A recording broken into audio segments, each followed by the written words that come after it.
여러분 그 유명한 목사님들도 많이 계시고 그런데 뭐 그렇게 유명하지도 않고 그렇게 별로 내세울 것도 없는 저를 이번에 장막회 강사로 초대해 주셔서 대단히 감사의 말씀을 드립니다. 제가 이번에 주제를 종말과 나로 정했습니다. 여러분, 지금이 종말이 맞습니까? 여러분 그렇게 생각하십니까? 세상이 이렇게 살기 좋고 이렇게 살만한 세상이 이렇게 되어가고 있는데 사람들은 오로지 돈 벌기 위해서 오로지 성공하기 위해서 모든 것을 쏟아붓고 교육하고 도전하고 하는 이때에 여러분 우리는 이 시점이 바로 우리들에게는 종말이 이르렀다고 하는 것을 여러분 믿으십니까? 엄숙한 종말의 그 순간 앞에 여러분 오늘 우리가 서 있는 것입니다. 여러분 이 종말이라고 하는 지금의 시점 앞에서 우리는 엄숙해야 할 만큼 엄숙해야 하고 있습니까? 진지해야 할 만큼 진지해야 하고 있습니까? 그것을 위하여 쏟아야 될 만큼 우리의 정열과 우리의 관심과 우리의 정신을 거기다 집중하고 있습니까? 저는 이번에 그런 내 자신들을 살펴보는 그런 시간이 되기를 바라면서 제가 제목을 종말과 너가 아니라 여러분 종말과 너를 우리가 많이 생각해서 전도지 전하고 설교도 하고 성경도 가르쳐 하지만 오늘만큼은 종말과 내 자신의 상태를 생각해보는 그런 시간을 한번 가져보기를 원합니다. 아멘. 여러분 믿음이라고 하는 것이 무엇입니까? 잘 보세요. 내일 일 걱정하지 말라고 이렇게 말씀하셨습니다. 여러분 우리가 이 종말에 내일 일을 걱정하지 말라 하는 믿음을 활용해서 내일 일을 걱정하지 않고 오늘 잠들어 버리는 그런 귀한 믿음들 여러분 가지고 계십니까? 여러분 내일 일을 걱정하지 않고 오늘 잠들어 버리는 믿음 그것보다 우리는 내일 일을 위하여 준비하는 그 믿음이 우리가 회복해야 될 중요한 믿음이라는 것을 제가 말씀드리려고 합니다. 여러분 예수님께서 준비하라고 말씀하셨는데 내일 일을 걱정하지 않고 잠들어 버리는 믿음은 그것은 예수님이 생각하는 믿음과 다른 믿음입니다. 예수님이 준비하라고 하셨을 때는 준비하고 순종하고 내 자신을 살펴보는 것이 믿음이지 준비하라 하셨을 때에 에이 예수님께서 다 해주시겠지라고 믿고 맡기고 잠들어 버리는 믿음은 예수님의 생각과는 동떨어진 믿음입니다. 여러분 이러한 믿음들을 준비하지 않으면 준비하는 믿음을 준비하지 않으면 예수님께서 오실 때 인자의 날에 너희가 믿음을 보겠느냐 하는 그 믿음 속에 우리가 들어갈 수 있다는 것입니다. 여러분 제가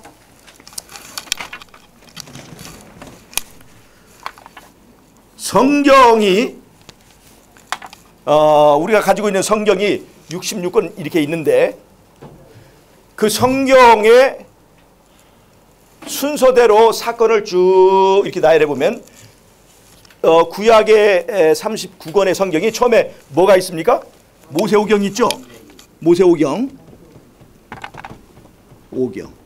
그 모세오경의 첫 번째 내용이 낙원에 관한 것입니다. 낙원에 관한 것이에요. 그러나 그 백성들이 낙원에서 쫓겨나게 되고 그 다음에 애굽에 있다가 모세를 통해서 하나님께서 출애굽을 시키십니다. 출애굽을 시켜셔요. 출애굽할 때 이스라엘이 홍해를 건넙니다. 홍해.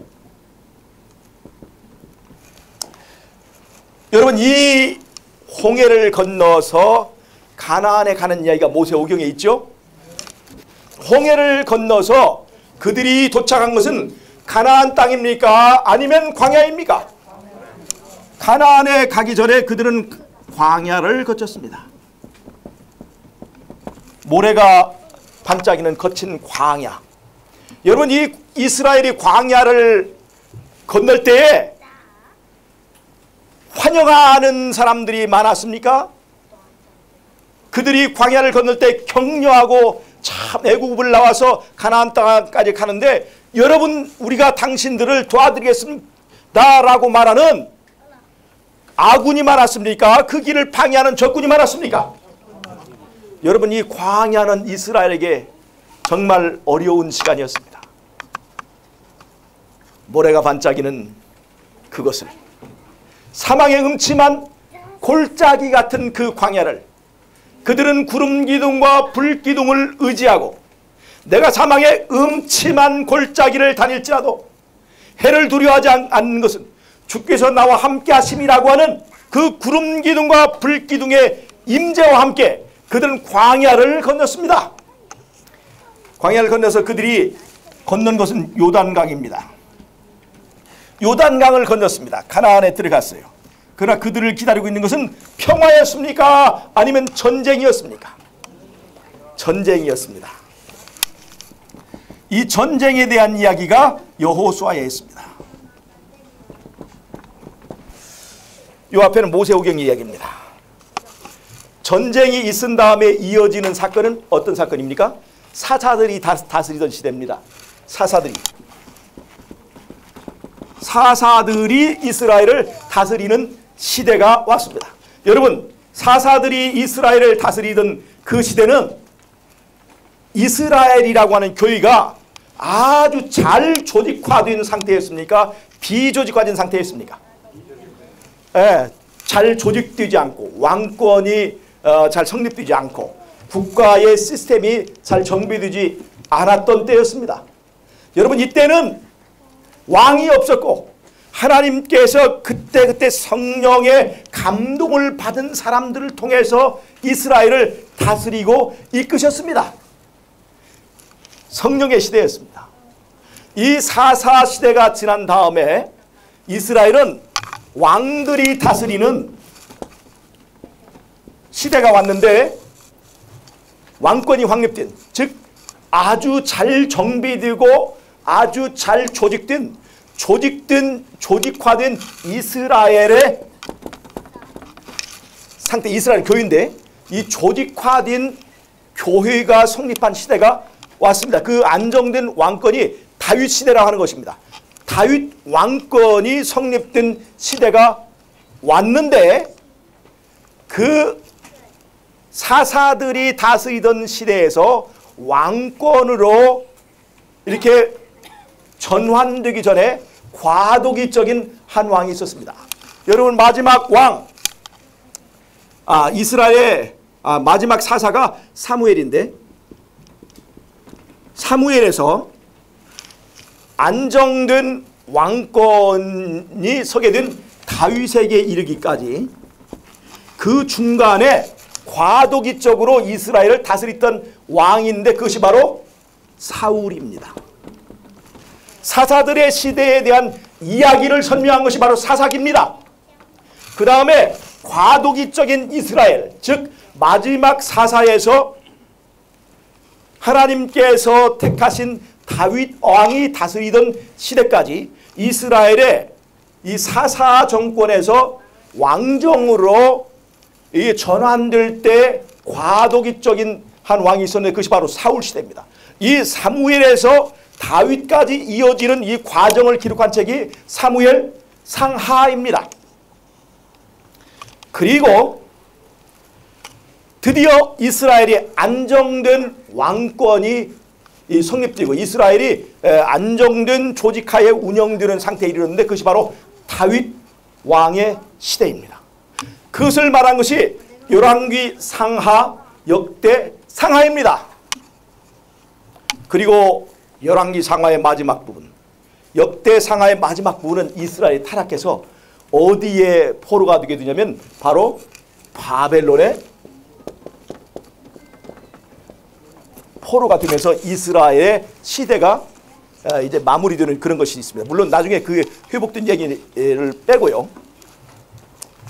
여러분, 이 과정을 창세기에서 역대 상하까지 흐르는 과정을 제가 이렇게 잘 분석을 했는데, 여러분, 이 흐름의 과정이 종말을 사는 우리에게 굉장히 중요한 어떤 사건의 흐름을 보여주는 너무나 중요한 단서들이 있다는 것입니다. 여러분, 지금의 이스라엘은 누굽니까? 어디입니까? 계시록 12장 17절에서 말한 하나님의 계명을 지키며 예수의 증거를 가진 자들이 계시록 12장 17절에 말하는 그 무리가 바로 이 시대의 이스라엘입니다. 우리 이 재림교회가 바로 그러한 역사적인 사명을 감당하고 있다는 데서 우리는 정말로 중요한 역할을 하고 있는 것입니다. 그런데 여러분, 지금은 이 교단이 조직화되고 안정화되어 있습니까? 비조직화되어 있습니까? 지금 완전히 잘 교단이 조직화되고 또 여러 가지 시스템들이 안정이 되어 있죠. 지금 우리가 속해 있는 이스라엘은 아주 조직화되고 안정된 이런 상태에 있습니다. 그런데 여러분, 이 상태가 언제까지 계속되지는 않는다고 하는 것입니다. 여러분, 언젠가 일요일 협령이 내릴 것입니다. 안 믿어지십니까? 언제가 일요일 협령이 내릴 거예요. 그렇게 되면 우리 교단이 존립할 수 있을까요, 없을까요? 여러분, 교회가 존립하느냐 아니냐 그런 문제가 아니에요. 교단이라고 하는 조직이 존립할 수가 없게 됩니다. 자, 여러분 보세요. 지금 내가 거꾸로 돌아갑니다. 여기 지금 우리가 있는 곳은 조직화된 교회의 상태입니다. 그런데 언젠가 우리에게 일요일 협령이 내리면 이 교회는 어떤 상태에 들어가게 되냐면 조직화되지 않은 상태로 돌아가야 돼요. 비조직화된 상태로 이 교회는 그런 형태로 운영이 될 것입니다. 그런데 조직화된 상태에서 비조직화된 상태로 전환되기 전에 과도기적인 기간을 거칩니다. 여러분, 지금 우리는 어쩌면 이 조직화된 상태에서 비조직화된 상태로 변화 시점에 들어가고 있는지도 모르겠습니다. 여러분, 이 교회를 살펴보세요. 교회가 더 이상 발전을 멈추고, 그 다음에 우리 주변에 그동안 우리가 그렇게도 옳다고 믿고 가르치고 전했던 우리의 중요한 교리들에 대해서 부정하는 이설과 이단이 우죽순처럼 도달하고 있습니다. 여러분, 우리의 상태는 어떻습니까? 우리는 잠들다 못해서 우리의 코 고는 소리가 우리의 가정을 즐겁게 하고 세상을 즐겁게 하고 있지 않습니까? 지금 우리는 이 교단은 굉장히 어려운 상태에 진입하고 있습니다. 어쩌면 조직화된 상태에서 일요일 협령 비조직화된 상태로 전환되기 전에 잠깐 있게 되는 어떤 과도기전 상태에 들어섰는지도 모르겠습니다. 여러분, 일요일 협령이 내리면 더 이상 우리를 지켜주고 우리를 가르쳐주고 우리를 도와줄 조직적인 힘은 사라지게 됩니다. 다른 말로 하면 지금 우리는 내가 이설에 빠지고 내가 다른 길로 가지 않도록 지금은 교단의 목회자들을 파견하고 어려운 문제가 있으면 연합회나 합회에 나서서 해결해주고 우리를 도와주는 손길이 있지만, 일요일 협령이 내리면 우리는 그러한 힘을, 그러한 도움을 하나도 받을 수가 없게 됩니다. 도시와 농촌을 이어주는 연락도, 왕래도 끊어지게 됩니다. 저는 양평에서 이 진도까지 6시간 넘게 차를 타고 왔는데 그것도 일요일 협령 전이지 일요일 협령 내리면 진도는 더 이상 못 옵니다. 뭐 걸어서 올 수는 없으니까요. 모두가 그렇게 될 것입니다. 목사님도 도와줄 수 없고 전도사님도 도와줄 수 없고 우리는 우리가 있는 곳에 고립되게 됩니다. 그럴 때 이 교회를 이끌어가는 것은 직분이나 또는 학력이나 외모나 지적인 능력을 가진 사람들이 이 교회를 다스리는 것이 아닙니다. 이 교회를 이끌어가는 것이 아니에요. 그때는 하나님의 은사 받은 사람들이 이 교회를 각 옛날 사사시대처럼 각각에 있는 지역에서 은사 받은 사람들이 이 교회를 이끌어 갈 것입니다. 과거의 사사시대에 일어났던 현상들이 바로 우리 시대에 성령시대에 일요일 협령이 내릴 때 바로 그런 현상이 나타나게 될 것입니다. 여러분 잘 보세요. 이렇게 가던 과정을 거꾸로 뒤집어 보면 우리의 이정표대로 이것이 보인다는 것입니다. 자, 지금은 조직화된 상태예요. 그 다음에 과도기전 시간을 거쳐서 그 다음에 비조직화된 상태로 접어들 것입니다. 틀림이 없죠? 그 다음에 이 비조직화된 상태의 끝에는 뭐가 있냐면 전쟁이 있습니다. 그 전쟁이 뭐냐? 그것이 바로 아마겟돈 전쟁입니다. 선악간에 커다란 대쟁투가 있을 것입니다. 전쟁이 있을 것이에요. 이 끝에 아마겟돈 전쟁이 있습니다. 여러분 아마겟돈 전쟁에서 하나님의 백성들이 승리한 후에 이스라엘이 요단강을 건너서 가나안을 간 것처럼 마지막 때에 아마겟돈 전쟁에서 승리한 하나님의 백성들이 드디어 이 땅에서 승천하여 어디를 가게 되냐면 바로 하늘에 가는 것이 아니라 일주일간의 여행을 하게 돼요. 잘 보세요. 이스라엘이 광야를 거친 것처럼 이제 아마겟돈 전쟁에 승리한 하나님의 백성들은 또 하나의 광야의 우주의 광야를 지나는데 이스라엘은 모래가 반짝이는 광야를 지났다면 아마겟돈 전쟁에서 승리한 하나님의 백성들은 별이 반짝이는 아름다운 저 우주의 광야를 건너서 여행을 하게 될 것이라는 것입니다. 여러분 좀 근사하지 않습니까? 여러분 하나님께서 우리를 일주일 걸리지 않고 단숨에 하늘로 데려갈 수 있을까요? 없을까요? 그런데 왜 일주일간이라고 하는 시간을 거쳐서 우리를 하늘로 데려갈까요? 여러분 이 여행을 우리는 누구와 함께 하냐면 예수님과 함께 그 별이 반짝이는 광야를 우주를 지나서 우리는 가게 될 거예요. 여러분 이스라엘이 모래가 반짝이는 광야를 지날 때는 이스라엘을 공격하는 군대들이 나와서 아말렉 군대, 애국 군대 또 많은 그 발람의 저주 이러한 이스라엘의 진로를 방해하는 적군들이 있었다면 이제 아마겟돈 전쟁에서 승리한 하나님의 백성들이 지나는 별이 반짝이는 우주의 여행에는 아무도 우리의 길을 막는 적군이 없을 것입니다. 여러분 이 일주일 동안 우리는 무엇을 하는 줄 아십니까? 우리는 우주 세계를 여행할 텐데 그때마다 하나님 예수님과 갈 때마다 별 세계의 대표들이 나와서 아마겟돈 전쟁에서 죄와의 싸움에서 이기고 승리한 우리들을 환영하는 플래카드가 달리고 그 다음에 우리는 그 별에 가서 천사들도 할 수 없는 그 위대한 전쟁에서 승리하고 돌아온 승리의 용사들을 환영하고 그들이 영접하는 그 잔치에 참여하면서 그리고 그 별세계를 지나면서 어떻게 하나님께서 사망의 음침한 골짜기에서 우리를 건져서 이렇게 구원의 대열, 천국 대열에 이르게 하셨는가에 대해서 각 편마다 가면서 여러분 간증하게 될 것입니다.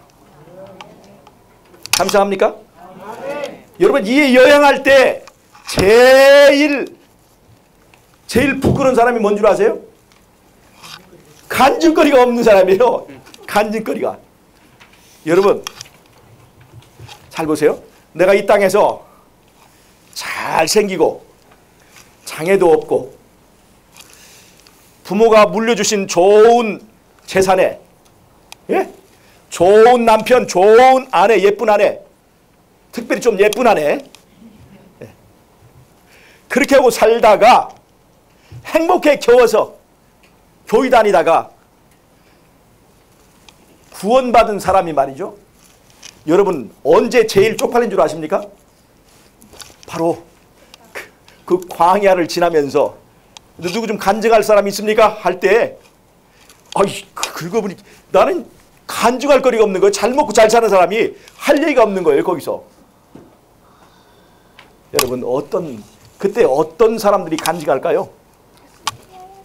이 땅에서 살 때 고난당하고, 이 땅에서 살 때 소외당하고, 이 땅에 살 때 저 사람은 장애를 가진 사람이어서, 저 사람은 돈도 없는 사람이어서 이방인처럼 소외당하고 무시당하고 조롱당하던 사람들이, 그러나 예수님만 바라보고 승리했더니 사망의 음침한 골짜기 가운데서 주님께서 나를 건져서, 나는 저 애굽의 군대들을 하나님께 지켜주셨고, 내가 광야를 지날 때 우리 주님이 나를 지켜주셔서 내가 오늘 여기에 올 수 있게 되었다고 간증하는, 바로 여러분들의 이 경험이 그때는 빛을 발할 수가 있다는 것입니다.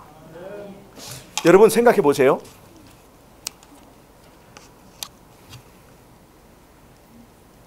우리 예수 사랑의 회원 여러분, 우리들은 슬픈 이야기들이 많이 있습니다. 이 세상에서 찢기갖고, 이 세상에서 버림받고, 이 세상에서 소망도 없었던 그런 우리들을, 그러나 주님께서는 우리를 기억하셨습니다. 세상이 다 버릴 때 주님께서는 우리를 잊지 않고 버리지 않고 내게 복음을 주셨다는 것입니다. 그 믿음으로 우리는 우리의 불우한 운명을 극복하고 나사렛에서 승리한 예수님처럼 우리는 그런 가운데서 평화를 맛보고 주님께서 주신 소망을 가지고 살다가 핍박당하고 유혹이 있어도 넘어가지 않고, 그러다 결국 하나님의 은혜로 잘나지도 않고 똑똑하지도 않은 우리가 감히 천사들이 사는 그 나라의 백성으로 올림받았을 때 그 기분이 어떻겠습니까? 누가 더 많이 감사할까요? 바로 우리같이 못난 사람들이, 우리같이 장애를 가진 사람들이, 우리같이 멸시당한 사람들이 그때 감사하는 마음이 더 많이 있을 것입니다. 여러분, 감사하는 마음이 있습니까? 네. 우리같이 모자란 사람들에게 복음을 주신 예수님 감사하지 않습니까? 우리에게 감사가 있기 때문에 하늘에서는 귀한 사람이 되는 것입니다. 하늘에서 높임을 받는 사람은 보석을 많이 가진 사람이 아니에요. 돈 벌어서 보석을 많이 획득한 사람이 아닙니다. 하늘에는요, 보석이 지천에 깔려 있습니다. 보석은 값이 없어요. 이 땅에서 가난하고 힘들었지만 이겨내고 극복한 예수와의 경험을 가진 사람이, 그 사람이 최고의 보석이 될 것입니다. 여러분들이 가지고 있는 이 환경을, 다이아몬드를 캘 수 있는 귀한 이 광산이라고 생각을 하십시오. 이런 환경들을 잘 극복하고 이겨내기만 하면 누구도 흉내낼 수 없는 우주의 거민들 앞에서 자랑하고 증거할 만한 간증거리, 여러분 스토리가 있는 사람들이 될 것이라고 하는 것입니다. 이 간증을 그리고 환영을 받는 기간이 일주일간입니다. 그리고 그들이 도달한 곳이 어디입니까?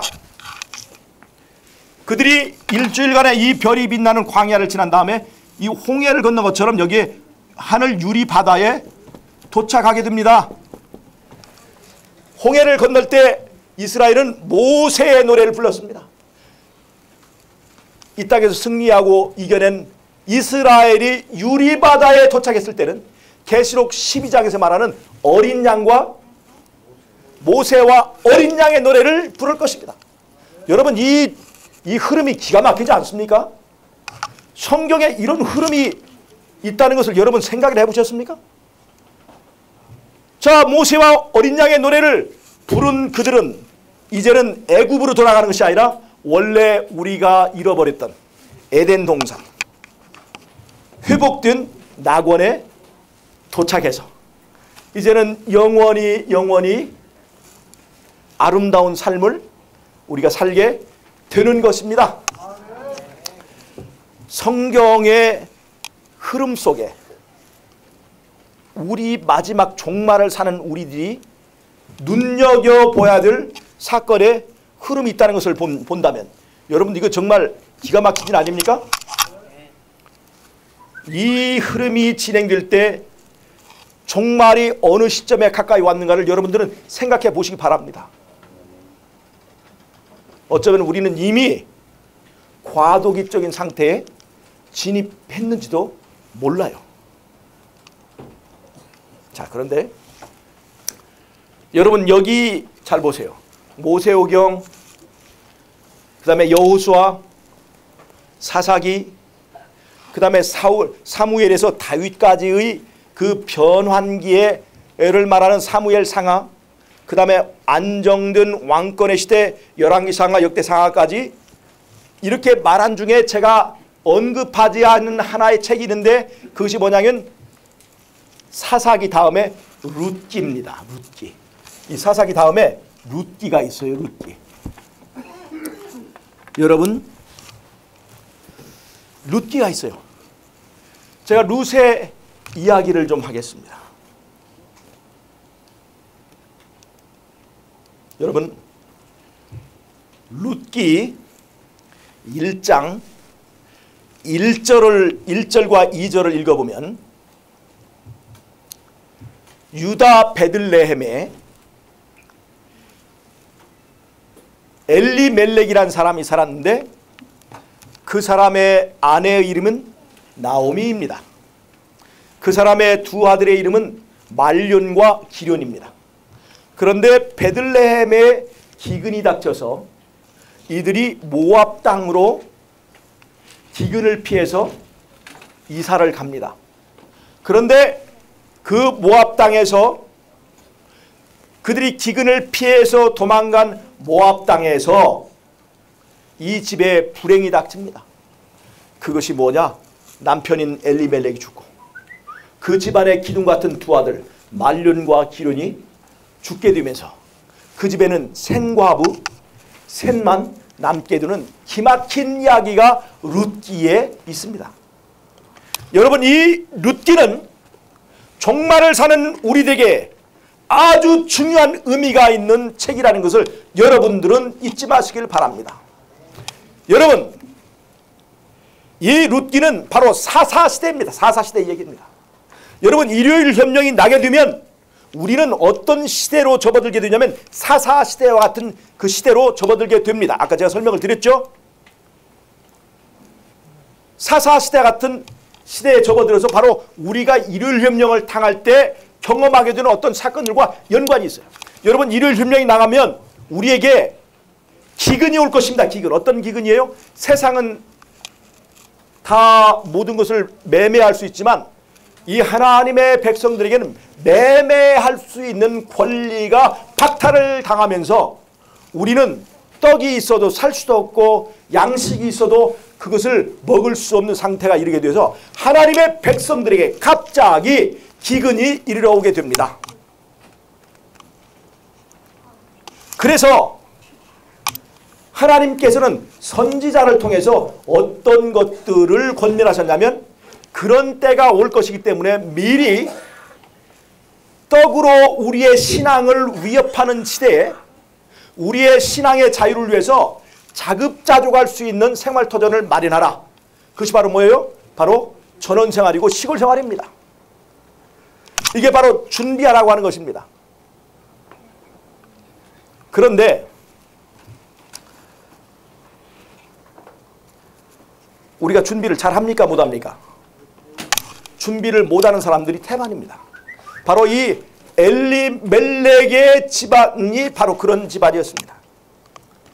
여러분 지금 도시에서 좋은 아파트에 살고 도시 생활에 익숙해진 사람은요, 갑자기 일율협령이 내려서 우리에게 매매의 권이 사라질 때에 크다는 어려움에 봉착하게 될 것입니다. 아파트가 있지만 기름과 가스가 공급되지 않습니다.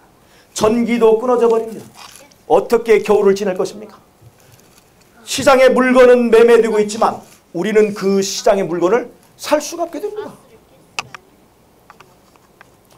버스는 다니고 있어도 우리는 버스를 타고 다닐 수가 없게 됩니다.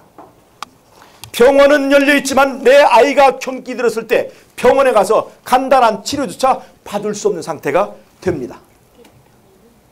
도시에 살 수 있어요? 그래서 미리 시골에 터잡고 준비하고 있는 어떤 재림교인들 가정이 있는 곳으로 도시에 있는 사람들이 도망가게 돼요. 마치 엘리멜렉의 가정이 모압 땅으로 이스라엘의 변방, 이스라엘 옆에 있는 그 변방에 있는 그 나라에 엘리멜렉이 그 가족들을 이끌고 간 것처럼 마지막 때에 준비되지 못하고 갑자기 일율협령을 맞은 이 재림교인들이 엘리멜렉의 가정처럼 어떤 시골 땅으로 도망해 갑니다. 거기서 아주 어려운 시간을 지내고 있을 때 갑자기 그 집안에 기둥 같은 남편, 기둥같이 믿고 의지하던 어떤 사람들이 신앙을 포기하는 일이 생길 수 있을까요? 없을까요? 지금은 장로의 직분을 하고 있고 지금은 높은 어떤 교회에서의 직분을 맡고 있는 사람들이 신앙이 좋고 믿음이 좋은 것 같았는데 갑자기 떡이 끊어져 버리고 며칠 동안 밥을 먹지 못하고 기근이 닥칠 때에 여러분 지금 우리가 믿고 있는 믿음이 정말 아무것도 아니라는 것이 그 수없이 떨어지는 그 별들, 그런 현상이 있을 수 있을까요? 없을까요? 여러분 일제 때에 우리 교회에 많은 목사님과 장로님들이 그 신사참배나 일제 탄압에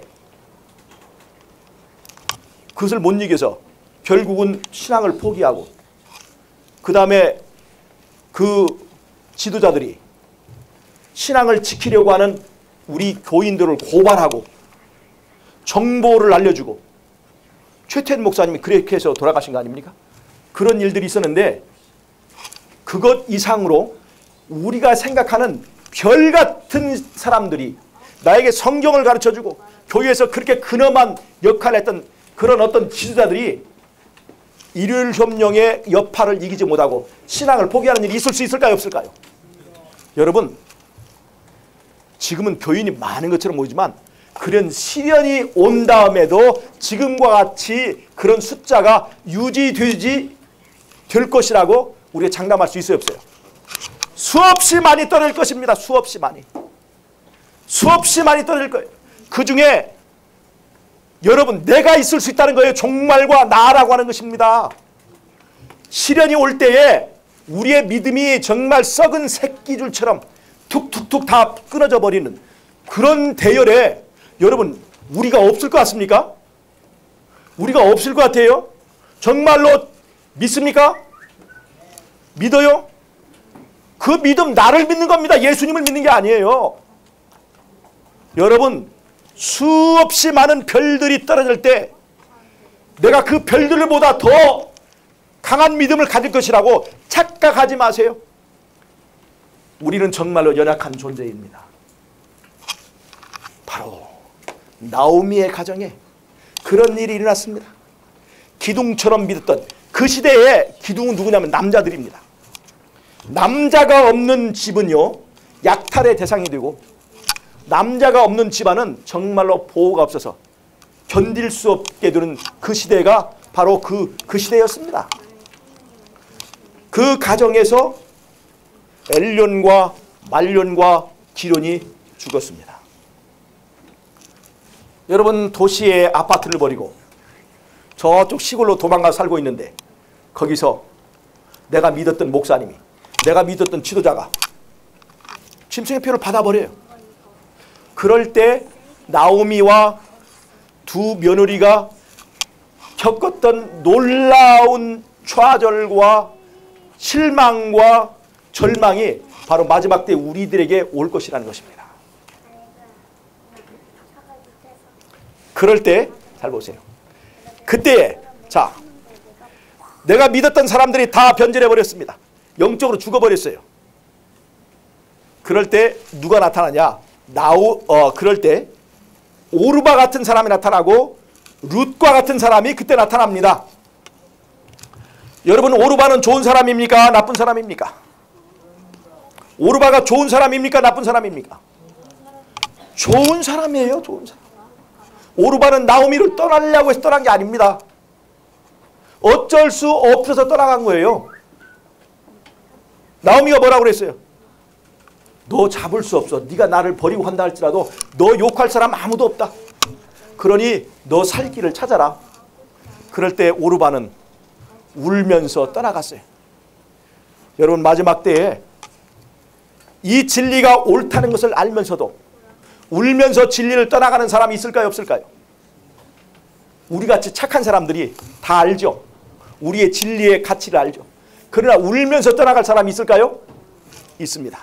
누구도 그런 사람을 손가락질할 수도 없고 정죄할 수도 없습니다. 그런 상황에서 떠나가는 것은 누구도 정죄할 수 없어요. 안타깝긴 하지만 그래도 오르바입니다. 그래도 오르바가 되는 거예요. 오르바는 착한 사람이었습니다. 시어머니를 버리려고 버린 게 아니고 시어머니가 막 강권하니까 그냥 떠밀려간 사람이에요. 우리의 환경에 그냥 떠내려서 어쩔 수 없이 우리의 이 신조를 버리는 사람들이 나타날 텐데 바로 그들이 오르바입니다. 참 동정은 가지만 구원은 받지 못합니다. 하나님께서 이런 사람들이 유황불에서 멸망당할 때 상당히 많은 배려를 해줄 것입니다. 그런 배려를 받고 조금 더 좀 배려를 받은 상태에서 마지막에 멸망당하고 싶으십니까? 그 오르바 참 하여튼 오르바는 배려가 분명히 있을 거예요. 제가 그건 좀 확실하게는 모르겠지만 제가 볼 때 배려는 있을 것 같습니다. 여러분, 이런 오르바같이 착한 사람이 되겠습니까? 여러분, 하마터면 구원받을 사람처럼 불쌍한 사람이 없어요. 여러분, 구원받을 만 하십니까? 여러분들의 생각, 종말과 나를 생각해보면 지금 구원받을 만 하십니까? 하마터면 구원받을 뻔한 지점에 혹시 있지는 않습니까? 하마터면 구원받을 뻔했는 그 자리에 오늘 내가 있는지도 몰라요. 저는 여러분, 제가 뭐 다른 사람보다 무슨 설교를 잘하는 것도 없고 뭐 다른 사람보다 뭐 나타낼 것은 없지만 제가 혹시 여기 와서 이게 뭐 되지도 않는 설교를 하면서 오늘 제가 말씀드린 것 때문에 나는 오르바듀치 같이 되지는 않겠다고 결심하는 한 분만 있다면 제가 양평에서 여기까지 6시간 이상을 이 차를 타고 와서 말씀드린 보람은 있을 것이라 생각합니다. 그런데 세상은 오르바만 있는 것이 아닙니다. 누가 있어요? 룻이 있었습니다. 여러분, 이 룻을 바라보라고 하는 것입니다. 여러분, 이 룻이 누굽니까? 모압 여자입니다. 모압 여자. 모압 여자 룻의 조상은 롯입니다. 롯이에요. 룻의 조상은 롯이에요. 롯이 어떤 사람입니까? 아브라함의 조카였어요. 함께 바벨론에서 나왔습니다. 함께 갈대아 우르에서 나왔습니다. 하마터면 하나님의 백성의 반열에 낄 뻔한 사람이었어요. 그러나 그가 아브라함에게서 떠나가게 되고 그가 어떻게 됐어요? 소돔에서 구원받긴 했지만 나중에 거기서 자기 딸들과의 관계를 통해서 두 아들을 낳았는데 그것이 바로 모압과 암몬입니다. 이 모압의 역사는 참으로 성경 속에서 이게 밝히기가 부끄러울 정도의 이 역사를 가지고 있는 바로 그 롯의 이야기가 있습니다.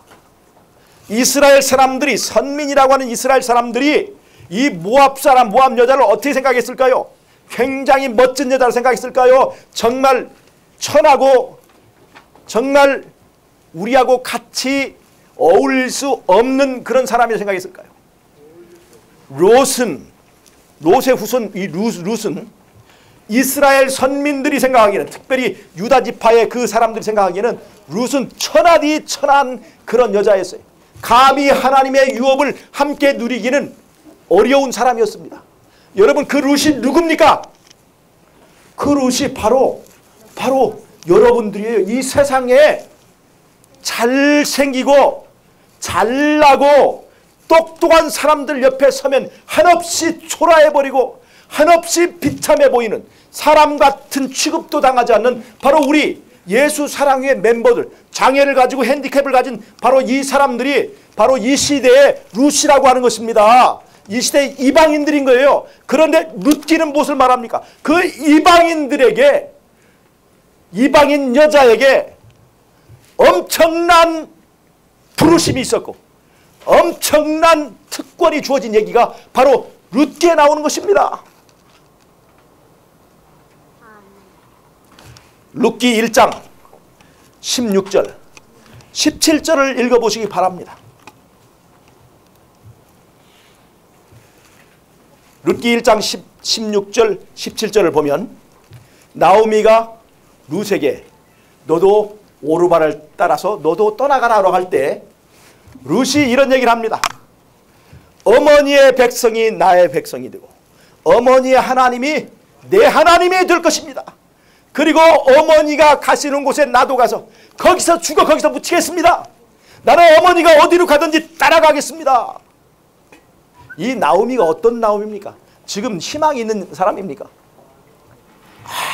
아무런 이익도 없고 가서 자기의 애물건지만 되는, 돌봐줘야 되는 그 어머니를, 어머니가 어디로 가든지 저는 떠나지 않고 어머니와 함께 하겠습니다. 여러분, 계시록 14장 1절에서 5절까지는 바로 이 룻의 정신을 가진 한 무리가 등장하는데 그들이 바로 14만 4천이 마지막 때에 하나님의 이 대쟁투의 역사를 수행하고 결국 하늘로 옮겨질 구원의 백성 14만 4천의 특징이 뭐냐면 어린 양이 어디로 이끌는지 따라가는 바로 그 사람들입니다. 그게 누구예요? 이 시대에 우리가 가야 될 바로 그 사람들입니다. 이 시대에 나타나게 될 룻과 같은 사람입니다. 여러분 맞습니까? 룻기는 과거의 이야기를 하기 위해서 있는 것이 아닙니다. 룻기는 오늘날에 우리가 나타나야 될 어떤 모델을 보여주고 있는 것입니다. 여러분, 이 룻의 이야기에는 엄청난 의미가 들어있습니다.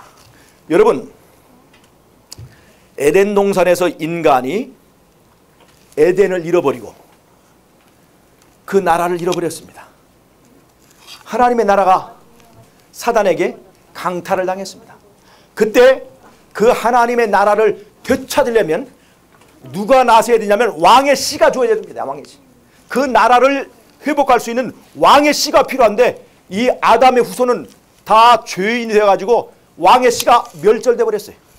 그래서 그때 나라를 회복할 왕의 씨를, 나라를 되찾아 올 왕의 씨를 하나님이 약속했는데 그것이 창세기 3장 15절에 약속한 여자의 후손입니다. 여러분 맞습니까? 이 여자는 이제 남편을 잃었습니다. 아담이 범죄함으로 남편을 잃었어요. 아들을 낳을 수가 없습니다. 근데 하나님께서 그 여자에게 씨를 약속하셨어요. 그것이 바로 여자의 후손입니다. 근데 이 이야기가 여러분 룻의 이야기와 정확하게 일치합니다. 룻은 지금 남편을 잃어버리고 이제 홀로 처해 있었습니다. 그런데 룻의 이야기에서 룻은 누구를 만나요? 보아스를 만나요. 보아스를 만납니다. 이 보아스를 만나서 아들을 낳습니다. 그게 누구예요? 오벳입니다. 그 오벳의 아들이 누굽니까? 이새죠. 이새의 아들이 누굽니까?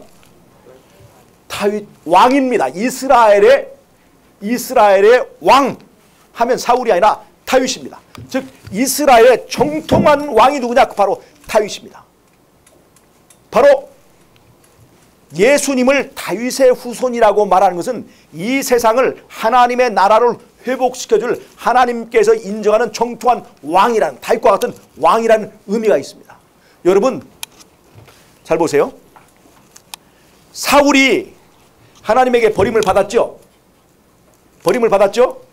그런데 여러분 사울에게는 아주 믿음이 좋은 아들이 하나 있었습니다. 너무나 착한 아들이 있었어요. 정말로 멋진 아들이 있었죠. 그게 누굽니까? 요나단이라는 아들이 있었습니다. 그러니까 사울이 실수하고 실패했으면 다윗에게 왕권을 옮기지 않고 요나단이 왕권을 이어받으면 되는 것입니다. 그렇죠. 그런데 왜 하나님께서는 요나단에게 왕권을 넘겨주지 않고 다윗이라고 하는 사람을 택해서 그 왕권을 넘겨줬을까요? 요나단은 다윗에 비하여서 못지않는 훌륭한 신앙을 한 사람이었지만 다윗에게는 뭐가 있냐면 그 다윗의 계보를